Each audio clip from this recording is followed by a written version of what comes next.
Today's test really is to get the drivers acclimated to the cars. And it's a great opportunity for these young drivers to get an opportunity they wouldn't have had otherwise, and quality equipment and equipment in which they really have good feedback from other drivers and be able to compare throughout the day with the guys that are at the top of their game. Rookies get an opportunity to drive the same car that a veteran or more experienced driver gets to drive. It's a great opportunity for somebody that wants to drive open wheel big cars. Yeah, today it's more about consistency. It's more about really giving them an introduction to what's an Indy car, what's it feel like, what's the difference between the Indy Lights car and the Indy car. So trying to take all the pressure off of the kids rather than bringing them up the other way.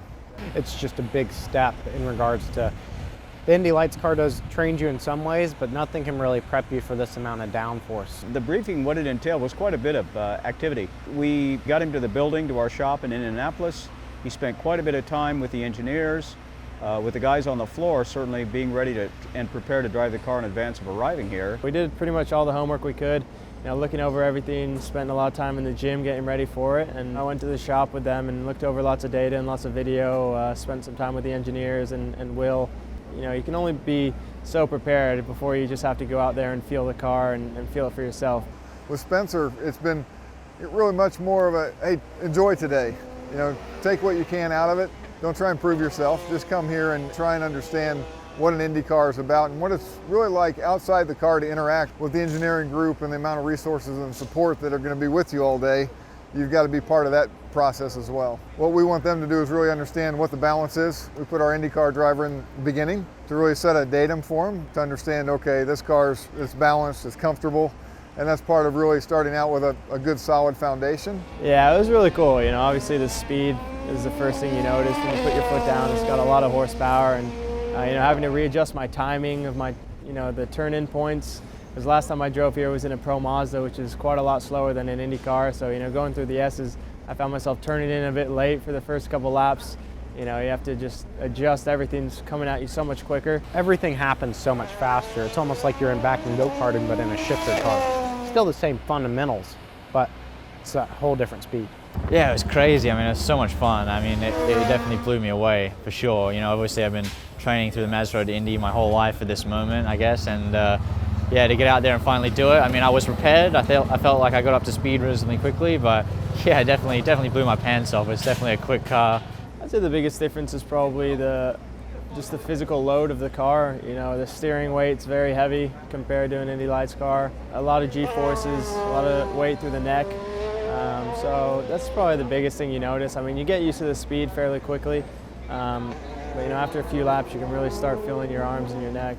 It's funny, I'm not really tired physically, except my muscles and my arms are just shot. Because we did 64 laps this morning, so we did, about what everyone does on a complete day this morning. So there's something to be said for that, but arms are complete shot. But it's weird because everything else I've done has prepared me well. I think the biggest difference is just the drop-off in aero. In an Indy Lights car, you can really get to the grip limit really quick, and you can always feel for where it is, even in slow corners compared to high corners. It stays pretty much the same.